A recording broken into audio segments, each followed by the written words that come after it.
हरे कृष्णा। आज का हमारा वीडियो होगा स्पिरिचुअलिटी या अध्यात्म के ऊपर, जिसमें हम मेनली 3 टॉपिक्स पर बात करेंगे। पहला, स्पिरिचुअलिटी क्या है, उसका मतलब क्या है। दूसरा, स्पिरिचुअलिटी की ज़रूरत क्या है। और तीसरा, क्या हमें बहुत ही यंग एज में स्पिरिचुअलिटी करनी चाहिए। सो आइए, let's start the video and make spirituality simplified.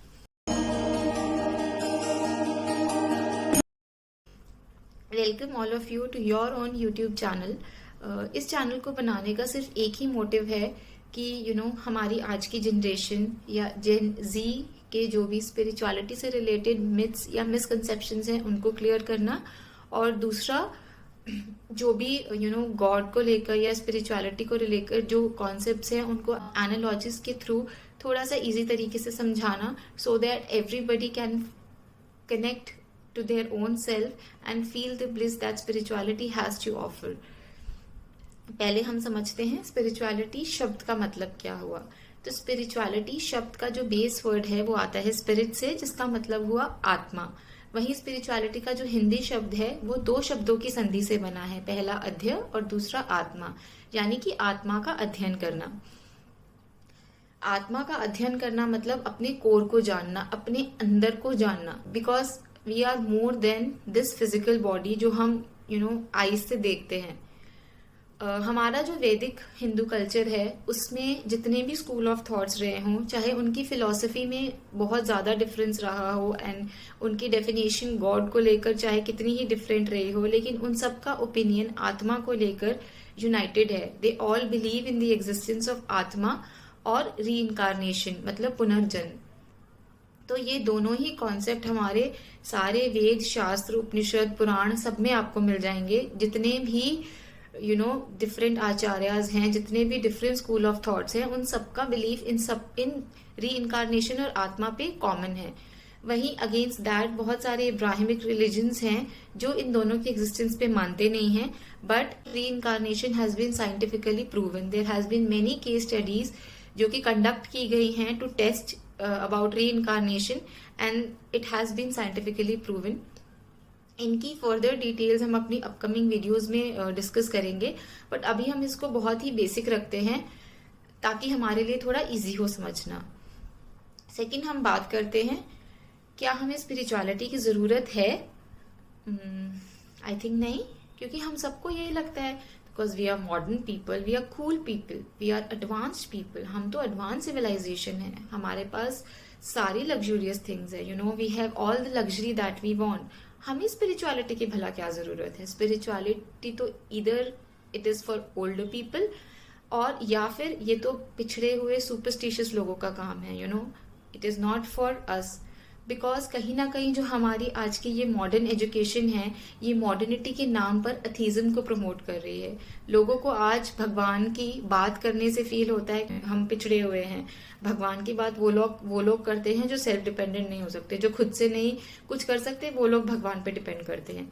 But ऐसा बिल्कुल नहीं है। This is one of the biggest myths related to spirituality. हमारे देश में बहुत सारे इन्वेजन्स हुए हैं। इन इन्वेजन से पहले जो हमारा वैदिक एजुकेशन सिस्टम हुआ करता था उसमें दे मेड श्योर कि दोनों ही पैरामीटर्स पे, यानी कि स्पिरिचुअल एजुकेशन और मॉडर्न एजुकेशन, दोनों का एक बैलेंस्ड कोर्स हो, जिससे हमें ये पता चले कि हमारी लाइफ का पर्पस क्या है, और वो पर्पस को फुलफिल करते करते हम इस मटेरियल वर्ल्ड की जो भी एडवांसमेंट्स है, जो भी फैसिलिटीज हैं, हम उनको एंजॉय भी कर सके, लेकिन साथ के साथ हम अपनी लाइफ के पर्पस को ना भूलें।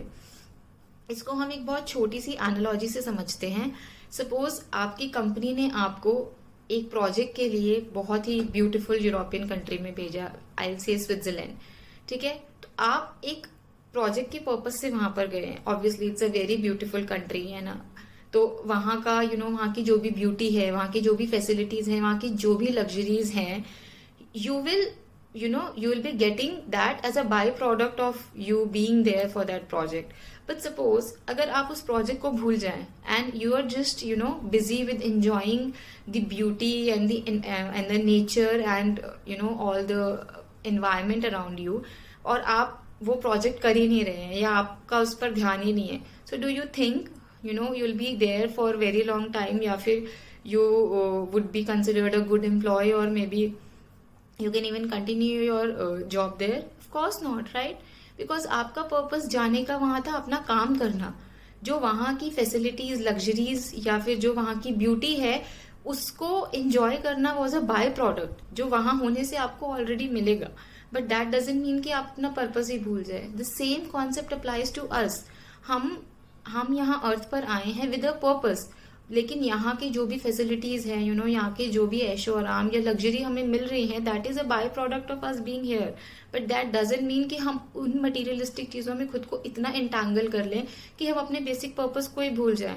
गिव इट अ थॉट कि क्या हमारी लाइफ का सिर्फ यही पर्पस है कि we take birth, we study hard, we earn hard, and then we die. I mean, we enjoy for some time and then we die. Could this be a purpose of anybody's life? So this is food for thought for everybody. आपको जो भी feel होता हो, please मुझे comment box में अपने thoughts बताइएगा. When you are here as a person, as a human species, तो आपको ऑब्वियसली कुछ ना कुछ कर्म करने हैं, आपको कुछ ना कुछ काम करना है. If you own a family, आपको उनको लेकर चलना है. बट दैट डजंट मीन कि वो सब करते हुए आप अपनी लाइफ के पर्पस को भूल जाए. The next thing is how do we define success in this age. क्योंकि हमने अपनी सक्सेस के मापदंडों को सिर्फ एक चीज पर लाके आज रिस्ट्रिक्ट कर दिया है, विच इज मनी. जी हाँ, हम सिर्फ आजकल ये देख के जज करते हैं कि किसी के पास कितना बड़ा घर है, कितनी सारी गाड़ियां हैं या कितनी लग्जूरियस गाड़ियां हैं, या फिर वो कितने बड़े ब्रांड्स पहन रहा है, वो कितने इंटरनेशनल ट्रिप्स पे जा रहा है, कितनी सारे साल भर की ट्रिप्स मार रहा है, कितनी महंगी ट्रिप्स मार रहा है. इसके बियॉन्ड हम ना देखना चाहते हैं, ना हमें देखने की जरूरत फील होती है. और यही प्रेशर हर कोई अपने ऊपर ले रहा है. मतलब वो जो एक भेड़ चाल हो गई है ना, कि उसने वहां ट्रिप मारा है तो मुझे तो जाना ही है, उसने अगर यहाँ घर लिया है तो मुझे भी लेनी है, उसने ये गाड़ी ली है तो मुझे भी लेनी है. तो ये जो एक बिग बबल क्रिएट होता जा रहा है ना, अननेसेसरी एक्सपेक्टेशंस का, अननेसेसरी डिजायर्स का, which is degrading the human society as a whole. आज की जनरेशन की अगर मैं बात करूं तो I think this would be a generation जो कि अपनी पीक लग्जूरियस लाइफ जी रही है. बट वहीं अगर हम ह्यूमन कॉन्शियसनेस की बात करें या हम ह्यूमन क्वोशिएंट की बात करें, तो आप खुद सोच के देखिए कि वहां हम क्या नीचे गिरते नहीं जा रहे हैं. आप कोई भी केसेस उठा के देख लीजिए, B it suicide cases, that is on the rise, B it divorce cases, उसका आपको डेटा भरपूर मिल जाएगा. आप रेप केसेस की बात कर लीजिए, आप चाइल्ड अब्यूज की बात कर लीजिए. मतलब बच्चे भी अगर एक सोसाइटी में सेफ नहीं है, तो फिर ऐसी सोसाइटी में आप क्या ही बोलोगे कि क्या ह्यूमन कॉन्शियसनेस हो रही है. So I mean this is one of the biggest myths that we are living with, कि मुझे एज एन इंडिविजुअल स्पिरिचुअलिटी की जरूरत नहीं है. On the contrary, this is the time where we all need to grow spiritually. क्योंकि अगर एक से शुरुआत होगी ना, वो ही धीरे धीरे it will come to a society as a whole, और तब शायद हम इन इश्यूज को टैकल कर पाए. क्योंकि लॉज और इन सब से तो कुछ हो नहीं रहा है.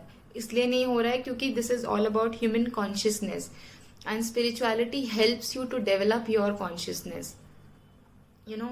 पूजा करना, या फिर अगर आपका कोई डेली एक रूटीन है कि आप 10 मिनट मंदिर जाते हैं, या आप 15 मिनट कोई भी रिलीजियस एक्टिविटी कर रहे हैं, अगर वो एक्टिविटी से it is not helping you to develop your consciousness, then that is just a ritual, because that is not helping your spirit to grow.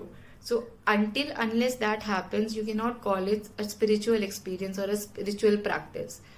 So one of the core thing of spirituality is to develop your consciousness. That is why we have a great need to follow spirituality at an individual level, because actually it sets you free from here. It just relieves you from all the unnecessary burden, all those burdens of comparisons from the society, from your relatives, from your family or from your peers, कि उसने ऐसा किया, उसने इतना earn किया, तुम्हें भी करना है, या उसने उतने नंबर लाए, तुम्हें भी लाने हैं. क्योंकि ये जो फोर्स और ये जो प्रेशर है ना, वो बढ़ता ही जा रहा है, चाहे वो बच्चों पर हो, चाहे वो बड़ों पर हो, चाहे वो हाउसवाइफ्स पर हो. वो हर किसी के लेवल पे है। तो spirituality helps you to set free from all those unnecessary burden and desires. अब बात करते हैं कि स्पिरिचुअलिटी प्रैक्टिस करने के लिए राइट एज क्या है। वो तो बुढ़ापे का काम है। मे बी जब मैं रिटायर हो जाऊंगी 7 साल के बाद, मेरे पास बहुत सारा टाइम होगा, तब सोचेंगे, तब गीता उठाएंगे, तब भागवत उठाएंगे, पढ़ेंगे, क्योंकि तब तो हमें राम नाम ही लेना है। सीरियसली, डू यू थिंक कि आपने जो अपनी लाइफ में, आपने पूरे अपनी लाइफ के 60 साल में कभी नहीं किया है, वो आप 60 साल के बाद शुरू कर पाओगे? पहली चीज तो उसकी बहुत ही माइनर प्रोबेबिलिटी है। जस्ट इन केस अगर आपने पिक कर भी लिया, तो वो कोई ऐसी प्रैक्टिस को शुरू करने के लिए जो which will help you to lead a good life, उसको ऐसी एज में शुरू करने का क्या फायदा जब आपको उसको फॉलो करने का शायद टाइम ही ना हो। तो आई मीन हम अपनी यूजुअल लाइफ में भी अगर हम कोई भी मशीन खरीदते हैं तो उसको खरीदने का कोई ना कोई पर्पस होता है, राइट? और उसके साथ जो कंपनी होती है, इट मेक्स श्योर कि हमें उसके साथ एक मैनुअल दे, जिससे हम समझ पाए कि उस मशीन को कैसे यूज करना है, how to make best use of that, how to use it efficiently. तो जितने भी हमारे स्क्रिप्चर्स हैं, जितने भी वेद पुराण उपनिषद हैं हमारे पास, these are the manuals for life, जो आपको ये बताते हैं कि आपको अपनी लाइफ कैसे जीनी है और उसने अच्छे से आप उसको यूज कर सकते हो, so that you reach your goal. सो आप अगर उसको तब पिक करोगे when you are toward the end stages of your life, तब क्या ही फायदा है? मतलब एक मशीन के मैनुअल को तब पढ़ के क्या फायदा जब वो मशीन ऑलरेडी खराब हो गई है।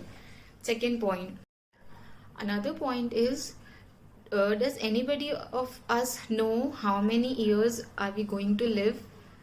किसी के पास गारंटी है कि हम 60 साल तक पहले तो जीने वाले हैं? हम रोज ही देख रहे हैं आजकल न्यूज में, डेली ही किसी ना किसी सेलिब्रिटी की न्यूज आ रही है। People who are healthy, who go to gym, who lead a healthy lifestyle, they are also dying at a very young age, maybe 40s, early 40s, late 40s। Average life ही आज 50 years की बची है। उसके बाद हम इतनी surety से कैसे बोल लेते हैं कि हम बुढ़ापे में शुरू करेंगे, एज इफ हमको पता है कि हम कितने साल जीने वाले हैं, जब इस चीज की कोई गारंटी ही नहीं है। So this point completely becomes invalid कि हम बुढ़ापे में शुरू करेंगे। स्पिरिचुअलिटी इज समथिंग जो आपको आज की आज, अब की अब, as soon as you know the benefits, you should start it. And this is the purpose of making this video, so that maybe मेरे छोटे से एफर्ट से अगर किसी की लाइफ में भी स्पिरिचुअलिटी आती है, तो I will consider my self really grateful. So a sincere request from all of you to please try and explore this beautiful experience, because if you're not following spirituality, you're actually missing out on a beautiful experience. आप तो ये visually भी experience कर सकते हैं, because जो serious monks हैं, there is this bliss and there is this peace on their face because of the practices that they follow। क्योंकि कहीं ना कहीं हमारा माइंडसेट है कि स्पिरिचुअलिटी में हमें बहुत सारी चीज़ें छोड़नी पड़ जाएंगी, चाहे वो खाने की रिस्ट्रिक्शंस हो, चाहे वो लाइफस्टाइल की रिस्ट्रिक्शंस हो, तो शिट हम ये एंजॉय नहीं कर पाएंगे, हम वो एंजॉय नहीं कर पाएंगे, क्योंकि हमें लगता है कि ऐसे रिस्ट्रिक्शन से हम बाइंड होते हैं। But actually these restrictions sets you free from here. These restrictions help you to balance out the tremors that keep on happening in your mind, और जो अप एंड डाउन होता है उसको बैलेंस आउट करने के लिए होता है। ऑब्वियसली हम इसकी डिटेल्स अपने फर्दर वीडियोस में और डिस्कस करेंगे, but if any of you has any comments or suggestions or any questions related to this video or any topic, or you would like me to talk on some other topic related to this, please feel free to provide your comments in the comment box below, and I'll be really grateful to all of your messages and comments. Hare Krishna.